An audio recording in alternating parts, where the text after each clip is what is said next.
So episode 4 was directed by Frederick E.O. and it was written by Nigel Williams and Emily Yoshida. And I noticed that this was the first episode that was not credited to James Clavell. And when I first saw that, I got kind of nervous because I thought this was going to be the point where the show was going to deviate completely from the story. But I will say it isn't that bad, but it does stray a little bit from the actual novel. And in some cases, this is for the worst. And to give an example, when John is given 6 months to train Toranaga's troops in the town of Anjiro, in the novel and even in the 1980 miniseries, on top of that, he was also tasked with learning the Japanese language. But if he failed, then the entire village was killed, and it would be his fault. And if people use that kind of motivation on me, I feel like I'd do whatever it took to learn that skill. Except this is feudal Japan, so they were probably serious. But this entire aspect is just absent from this episode. And because we're not going to get that scene, it also means that we'll miss out on John's seppuku attempts. And that was both in the novel and the 1980 series. And this is where John says that if the villagers' lives are on the line, then he will end his. And he almost goes through with it. But he's stopped just in time by Omi. And because of this, he wins the respect of the villagers, along with Omi and Yabu. So it's definitely disappointing that we're not getting this scene. And it really is a major blow to the character development of John. I am afraid you are forbidden from boarding without permission. And also, I do know that I complain a lot about Moriko's portrayal in the show, but once again, they dropped the ball with this character. And in this episode, she really was all over the place. One moment, she's talking about earthquakes for some reason, and then the next, she's talking about politics. And then one moment, she's supposed to be real into John, and then the next, she's standoffish. And it's a shame because this really should have been her episode. Because this is the first time that we get her past hinted at. And even with that, they didn't really tell us anything about it. And hopefully they revisit it because that really is the most interesting thing about her character. And just also the love story aspects, they're really just dragging their feet with it. At this point, it's just gonna feel rushed.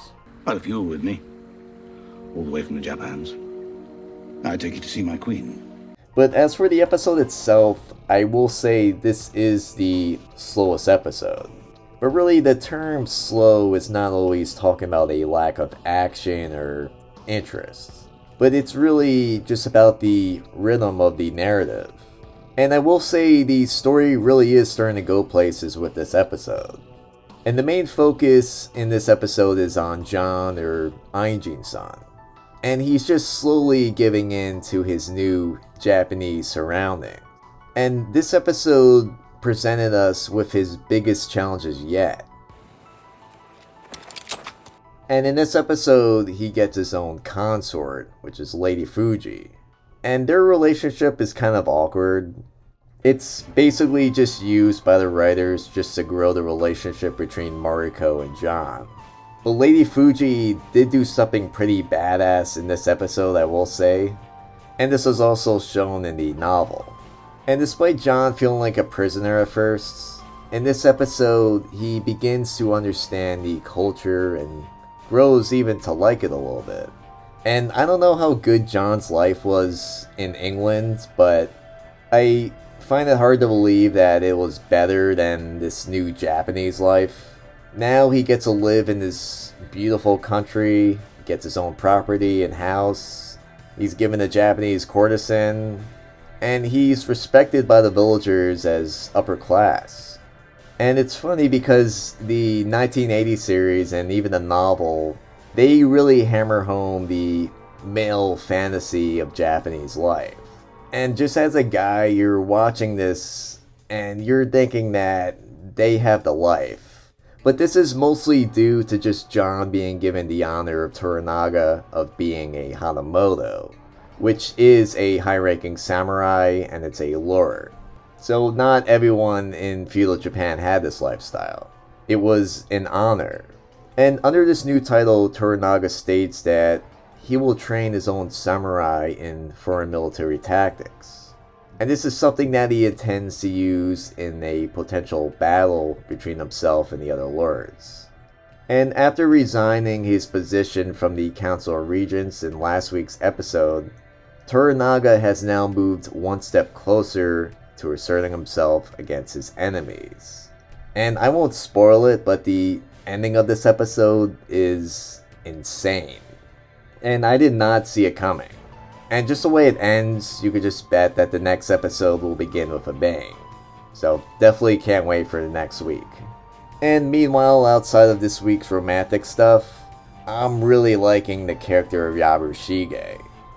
He's officially this series' most interesting antagonist. And I like how he's just capable of twisting any situation to his own advantage. And because he's directly aligned with Toranaga, he has a vested interest in appearing as though he's still directly loyal to his lord, while simultaneously trying to look out for himself whenever possible. And this means getting on Ishido's good side whenever he has a spare moment. But it's also not as if his alignment with Ishido isn't also noticed by Toranaga. So one wrong move and he's dead, and he knows that. And he's just trying to do whatever he could to survive. And Toranaga really seems intent on just keeping Yabushige as close to him as possible. And this is even while being aware of the fact that he might inevitably betray him for his own benefit. It's definitely one of the show's most fascinating relationships. And like I said, Yabushige has just become Shogun's most likable antagonist. And this is because of his constant shifting motivations. And really a good portion of this is definitely due to Tadanobu's excellent acting performance. So once again, great job Asano. And really the political game in Shogun really continues to be its most intriguing aspects. Anyway, this is the first episode to go into a slightly different direction. And unfortunately, it leaves out a major plot point. And I just hope that this was for a reason and it pays off in the end. And also, I did enjoy many aspects of the episode, and especially just the insane ending. I love that. And once again, it just really excites me for the next episode.